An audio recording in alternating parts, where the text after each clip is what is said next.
Olá, sou o professor Gente Coelho, professor da Universidade Federal do Espírito Santo.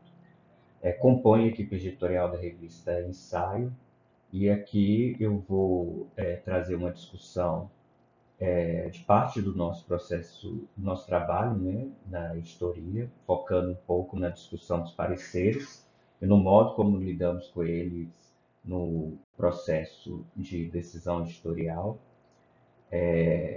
E para isso, a gente vai relembrar algumas ideias e algumas discussões que já foram apresentadas nesse processo que envolve o trabalho editorial até a publicação do manuscrito na revista, né? E vou iniciar dando ênfase no trabalho da pré-análise e depois da pré-análise como que o manuscrito segue no processo de tramitação. Então, como já foi discutido, o trabalho da pré-análise envolve uma, uma análise, né, de conteúdo e forma que é importante para que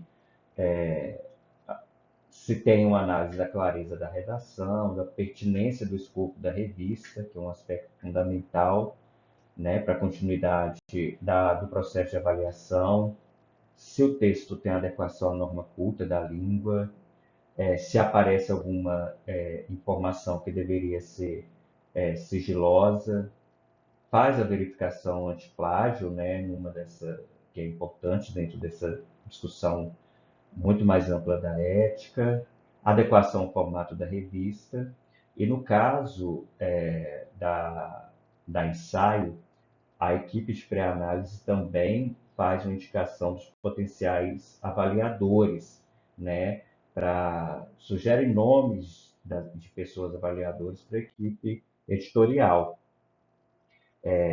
Então, aí começa o processo de avaliação por pares, inicialmente às cegas, né, a partir da sugestão da equipe de pré-análise e da avaliação do editor adjunto da indicação desses nomes. Né? Então, a partir daí, levando em consideração a relação temática, a vinculação institucional e a própria sugestão da pré-análise, a gente indica a avaliação do manuscrito para dois pesquisadores, né? E esses pareceres, e se precisar de fazer uma outra análise, né, se tiver algum empate, são esses pareceres que orientam a nossa decisão editorial. Então é importante a gente perguntar o que a gente espera enquanto editor adjunto de um parecer para essa tomada de decisão que é fundamental para a publicação do artigo no periódico, né? Quando a gente lida com parecer, a gente espera que a avaliação contribua para o avanço da qualidade do artigo, né, e, consequentemente, para o processo de conhecimento na área.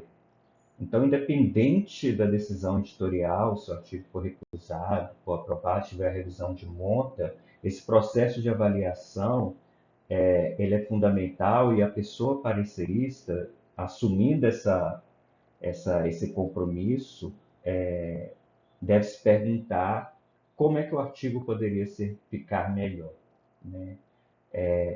É a partir dessa pergunta que a gente começa a caminhar para buscar esse parecer que seja redigido de forma construtiva, né? E que, de certa forma, evite a hostilidade, mas que contribui para a qualidade do manuscrito que vai ser publicado pelo periódico. Nesse momento é importante a gente trazer algumas discussões e compreender ou até desconstruir algumas ideias que a gente vai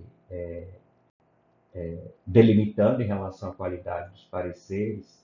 E essa pesquisa desenvolvida de 2018, ela vai contrapor alguns elementos que, de certa forma, são trazidos como referência de qualidade, que é o tamanho do parecer e o tempo de resposta dos revisores. Né? Nessa pesquisa, a, a autoria vai dizer que esses não são as principais variáveis, né? Mas reconhece que tempo ele impacta na circulação do conhecimento e na avaliação que os periódicos sofrem constantemente.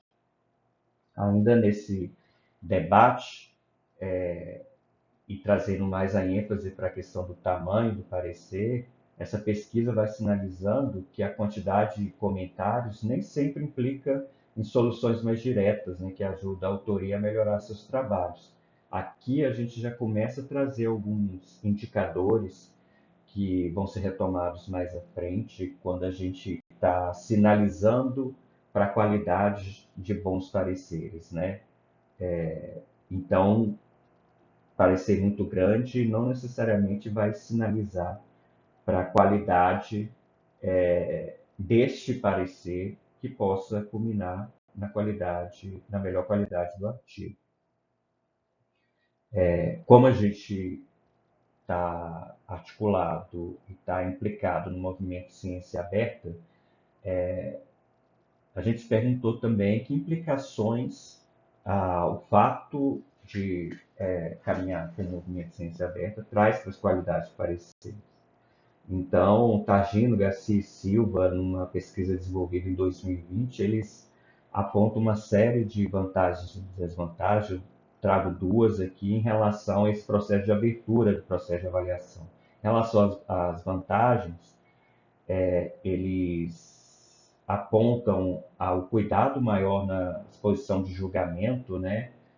O que pode resultar em pareceres mais sólidos, coerentes e consistentes.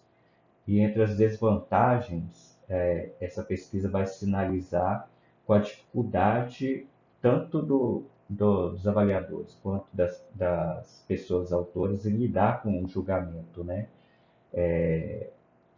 Principalmente quando ocorre essa abertura e identificação tanto de autoria quanto de pareceristas.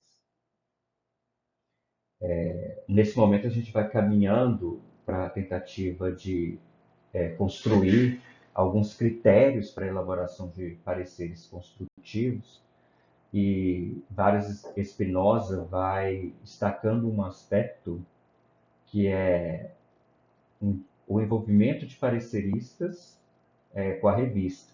Então, fazer com que a pessoa parecerista tenha essa vinculação como pessoa autora também do periódico, e nessa pesquisa vai sinalizando um caminho importante, né, para melhorar a qualidade da produção que é comunicada que é publicada nos periódicos, né? E esse ponto vai sinalizando o caminho que a gente tem seguido, né, no movimento Ciência Aberta, e um aspecto dessa nossa caminhada tem relação com o convite que é feito para as pessoas pareceristas para a publicação de um artigo referente a esse parecer no diálogo com o manuscrito que foi aceito para publicação. Mais à frente eu vou retomar esse debate, mas já vou já sinalizando aqui para esse apontamento que essa pesquisa traz em relação a essa vinculação de autoria e pessoa parecerista na revista, né? Que é uma ação que a gente tem desenvolvido mais recentemente. E uma outra pesquisa que vai destacar o lugar das pareceristas mais jovens como elemento de qualidade dos pareceres emitidos, né, em relação ao tempo que se gasta e uma minúcia maior na elaboração desses pareceres. Essa pesquisa de 1999, ela vai trazer um instrumento que, de certa forma, ajuda a discutir essa questão da qualidade do parecer, ao mesmo tempo também que orienta os periódicos a pensarem nos seus instrumentos que vão ser compartilhados para que as pessoas pareceristas possam emitir o seu parecer avaliativo, né? Então, dentro desse instrumento, a, a qualidade do parecer está relacionada, segundo essa pesquisa, à apresentação da relevância, originalidade da pesquisa, se o parecer traz esse elemento em debate, os aspectos estruturais da pesquisa, a produção, a problematização de aspectos metodológicos e acrescentaria os aspectos teóricos do estudo, a discussão dos resultados do estudo e se os comentários trazidos pelos pareceristas são fundamentados em evidências, né? Então, são esses critérios que essa pesquisa vai sinalizando como elementos importantes para orientar a pessoa parecerista no seu processo de avaliação.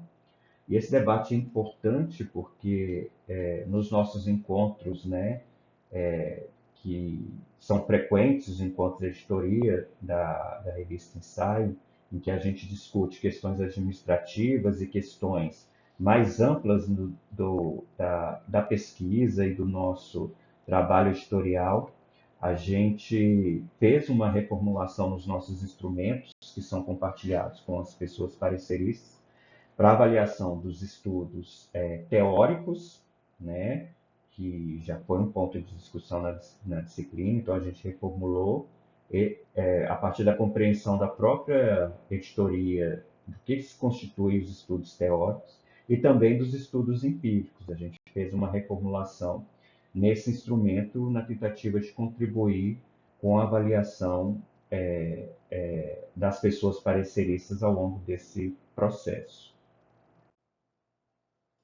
E retomando algo que foi apontado anteriormente, né, que tem relação com os níveis de diretividade.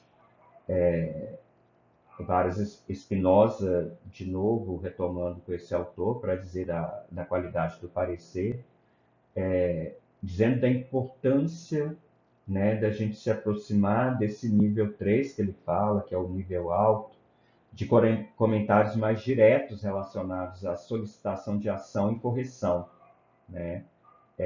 O que de fato, na nossa avaliação enquanto parecerista, a gente indica para a autoria que seja realizada. Então, é ser mais explícito nesses elementos de modificação ou de implementação no manuscrito visando a sua qualidade.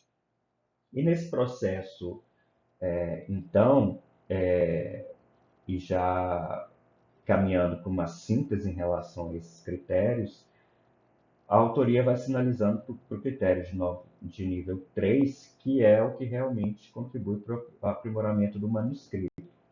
Então, em suma, né, retomando os trabalhos que foram compartilhados aqui, a experiência da editoria da revista Ensaio, a gente vai entendendo que a qualidade do parecer, um bom parecer, para que ele seja construtivo, ele precisa apresentar comentários e sugestões com nível de diretividade alto em relação a aspectos estruturais, né, do artigo e também dos aspectos mais importantes, né, da pesquisa científica, né, como contribuições do ponto de vista teórico, metodológico, dos resultados, e que essas contribuições sejam trazidas baseadas em evidências, em estudos e de um modo direto, né?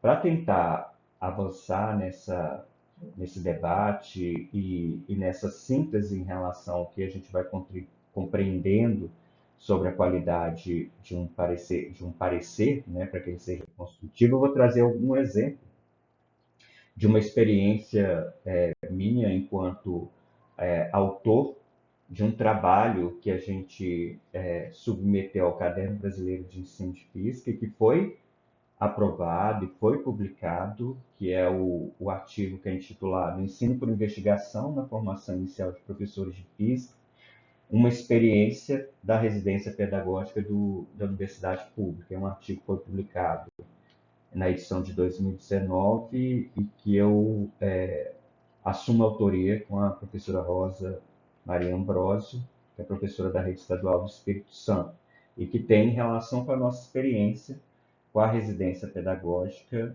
e culmina nesse artigo. Aqui é a versão inicial do manuscrito. Trouxe só uma parte dele, trazendo o elemento, a parte da discussão teórica, que neste momento a gente discutindo sobre a profissionalização docente e articulação universidade-escola, tentando demarcar aqui a nossa concepção de formação, de profissionalização e entendendo a nossa concepção, a profissionalização como esse processo socializador de aquisição de saberes e capacidades específicas da profissão docente, né? E a gente tinha feito essa escrita inicialmente muito direta em relação a esse aspecto da profissionalização. E parte desse parecer que foi construído a partir daqueles elementos, né? A pessoa parecerista, ela foi discutindo tanto da questão estrutural e sobre os diferentes aspectos da pesquisa, né? Da contextualização, da revisão, da discussão teórica, da metodologia, dos resultados que a gente construiu, das conclusões. E na parte teórica, que é a parte, e por sessão que o parecer foi sendo construído, né? A pessoa parecerista foi sinalizando para a importância de a gente incluir o debate da profissionalização no contexto mais amplo das produções relacionadas a essa temática, sinalizando que a gente trouxe um aspecto importante do debate da profissionalização, mas não a totalidade. Então, avançar para esse caminho da totalidade é importante para a gente contextualizar o caminho que a gente estava seguindo na pesquisa. E esse parecer, e essa parte do parecer foi sinalizando para isso.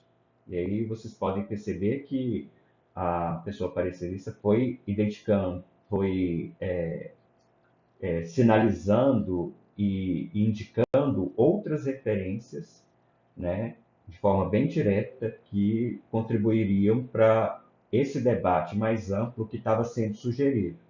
Então, aqui não tem só um debate da sugestão de ampliação, tem uma indicação mais direta e clara de como a gente poderia estabelecer essa ampliação.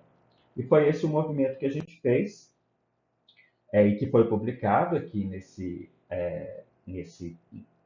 no Caderno Brasileiro. A gente ampliou esse debate, trazendo um pouco mais dessa discussão da profissão, uma perspectiva da sociologia, né? E dentro dessa perspectiva, a gente trouxe um aspecto que nos interessava, que atravessa a nossa concepção, de formação, para contar essa experiência da residência pedagógica, dentro desse contexto mais amplo. Então, essa indicação do parecerista permitiu que a gente compreendesse um pouco mais esse movimento mais amplo do debate da profissionalização e, tenho certeza, contribuiu também para os leitores a terem acesso também a essa ampliação do debate da profissionalização. Então, um exemplo para trazer aqui, fundamentado na minha experiência, da importância do parecer nessa ampliação da qualidade do manuscrito. Depois desse exemplo, e caminhando para o fim, eu acho que é importante retomar o que eu disse no início, né, que são esses pareceres construtivos que a gente considera importante para a nossa tomada de decisão.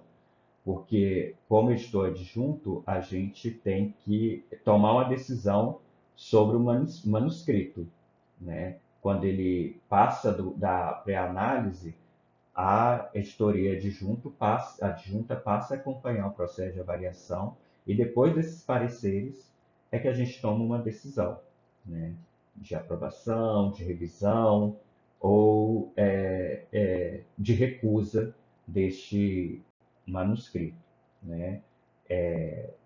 E aí, o artigo sendo aprovado, a gente passa agora para o processo de abertura, que é aquele momento que eu já sinalizei em que as pessoas pareceristas são convidadas para construir um artigo relacionado ao parecer que foi construído em diálogo com um artigo que está sendo publicado. E o que seria esse artigo parecer? Neste momento, eu convido a todos e todas para fazer a leitura do editorial que está publicado, que a gente publicou no Ensaio esse ano. Nesse editorial, a gente compartilha a nossa experiência no processo de adentrar o movimento da ciência aberta. Tem lá uma seção específica dessa discussão dos pareceres construtivos e tem todo mais detalhado esse trâmite do processo de editoriação até o processo de abertura que culmina na elaboração do artigo parecer das pessoas pareceristas. Então, esse artigo parecer é um texto que deve basear no parecer da pessoa avaliadora, na carta-resposta das pessoas autoras, quando elas recebem os pareceres que a gente, da editoria adjunta, retoma para os autores, né, caso tenha alguma revisão. E esse artigo parecer é publicado na seção Perspectivas da revista Ensaio. A ideia desse artigo não é a simples reprodução do parecer.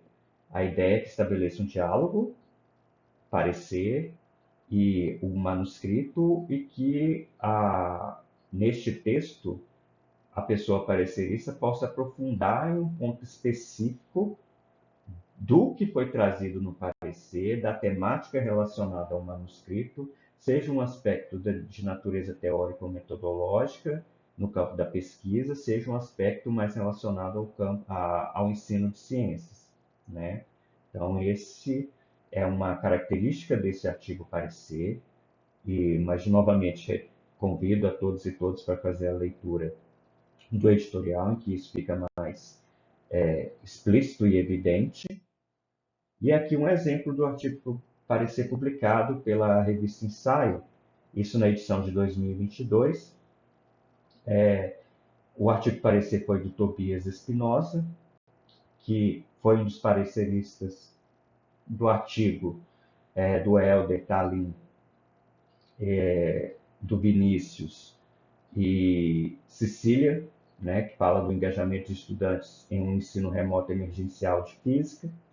E a partir do parecer emitido pelo Tobias, ele foi convidado para construir esse artigo parecer, que foi publicado na edição de 2022. Convido a todos e todas também para ler esse artigo parecer, para compreender também a natureza desse texto que é produzido pelo parecerista.